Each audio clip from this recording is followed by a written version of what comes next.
Kita mo nga naman at may mga video pa pala akong ganito na inaamag na nga sa aking phone. Medyo matagal-tagal na nga rin ito dahil ito pa ay nung nakaraang December nung time na pauwi na ako ng Pilipinas. Hindi ko na nga din sana i-upload dahil nga sobrang matagal na, pero dahil sayang naman ay ikikwento ko na lang din sa inyo kung ano yung nangyari nung mga araw na yan. Kagaya nga ng sabi ko, pauwi na ako ng Pilipinas kaya naman ang aga-agang gumising ng person. Hindi lang dahil sa excited na nga ako sa aking pag-uwi, pero dahil kailangan ko pa rin talagang magtrabaho ng buong maghapon. Gabi kasi ang pinili kong flight kasi nga alam nyo naman ang traffic dyan sa Pilipinas, yun talaga sa lahat ang pinakaiiwasan ko. Hindi ko din kasi talaga makalimutan yung mga na-experience ko nung unang uwi ko. Paano ba naman inabot ako ng ilang oras sa traffic? Mas matagal pa nga kesa sa ibinahi ko mula Hong Kong hanggang Pilipinas. Kaya naman dalang-dala na talaga akong umuwi ng umaga. But anyway, matagal na naman na panahon na yon. So ayun na nga, itong araw na ito ay maaga akong gumising dahil yung mga amo ko ay pumasok pa sa trabaho nila. At ako naman, as usual, ay ginawa ko din naman yung trabaho ko sa buong maghapon. Pero sadya naman talagang napakabilis lang ng oras, lalo na kapag medyo excited ka, o diba? Paano ba namang hindi ako may excite? Ay halos ilang taon na rin naman kasi akong hindi nakakauwi ng Pilipinas. Bukod pa dyan, ay halos ilang taon na rin ang nakalipas nang huling nag-celebrate ako ng Christmas kasama ang aking pamilya. 2017 pa ata yun, nung huling Pasko ko sa Pilipinas, kaya naman talagang sobrang excited na excited ang person. Sobrang excited ko nga, ay parang alas 4 pa lang ata ay nakaluto na ako ng hapunan.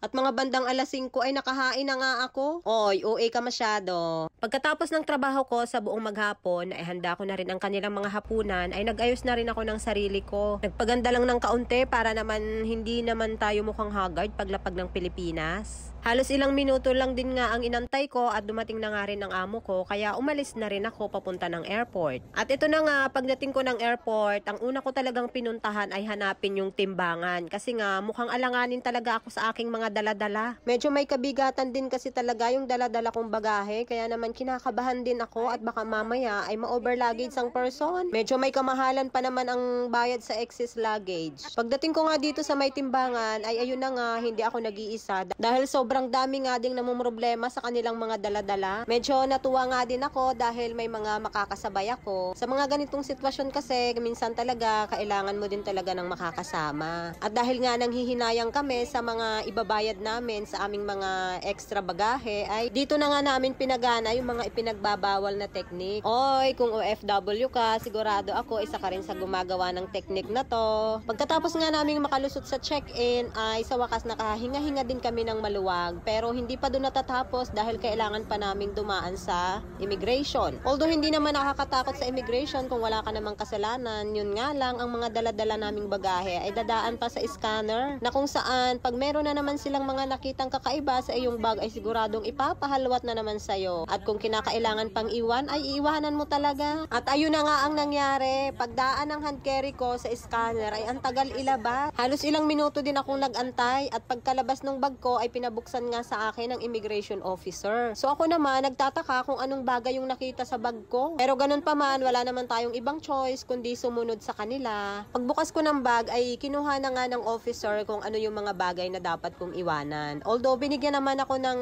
option na pwede kong i-check-in, kaya lang sa sobrang pagod ko na rin at ayoko na rin ng masyado pang maraming abala ay pinili ko na lang na iwanan yung mga bagay na yun. Although nakakapanghinayang dahil yun ay para sana sa pamilya ko, pero wala naman din tayong magagawa. May mali din naman talaga ako dahil sa sobrang stress ko sa over luggage ko ay hindi ko rin napansin na nailagay ko sa hand carry ko yung mga liquid na yun. Pagkatapos ng mga pangyayaring yun ay wala din akong ibang choice kundi mag-move on na lang. Ikaw lang naman hindi nakaka-move on, 'di ba? Charot. Nang okay na nga ang lahat ay nagdire-diretso na nga kami dito sa aming gate number. Kasama ko syempre yung aking mga nakilala din sa airport dahil sa over luggage. Char! Halos lahat nga nung nakakasabay ko ng araw na yan ay gabi na pala ng oras na yan ay excited na talagang makalapag ng Pilipinas. Hindi na nga alintana ang pagod at puyat. Basta ang bukang bibig na nga lang ilang oras na lang nasa Pilipinas na tayo. Sobrang nakakapagod din din talaga ng araw na yan. Biruin mong ako, gumising ako ng napakaaga, alas 6 ng umaga, gising na ako para magtrabaho maghapon. Tapos, diretso ng airport. Sobrang dami talagang ganap ng person ng araw na yan. At sa wakas ay dumating na nga yung oras na kami ay pinasakay na nga dito sa aming sasakyang eroplano. Na dapat ang flight namin ay alas 12 ng madaling araw, pero inabot kami ng 1:30 bago pa kami makalipad. Sobrang delay talaga ng flight. At pagkaupo ko pa nga lang dito sa eroplano ay talagang nakakaramdam na ako ng gutom. Hindi kasi ako naghapunan bago ako umalis ng bahay, at dahil nga madaling araw itong flight ay hindi sila nag-serve ng meal, kundi nagbigay lang sila ng free water. Pero dahil tulog nga ako habang bumabiyahe ay na-miss ko rin yung free water. Kaya naman bago pa kami makalapag ng Pilipinas, grabe talaga yung uhaw at gutom na dinanas ko ng araw na yan. 3:30 ng madaling araw, sa wakas nakalapag na rin kami, at sa wakas nasa Pilipinas na talaga. Antay na lang kami ng aming mga bagahe at makakalabas na rin ng airport. Salamat na nga lang din talaga at naandyan yung mga kapatid ko na nagsundo at matyaga ding nag-antay sa akin kahit napuyat din sila. Sobrang nakakapagod ang araw na to, pero sobrang worth it.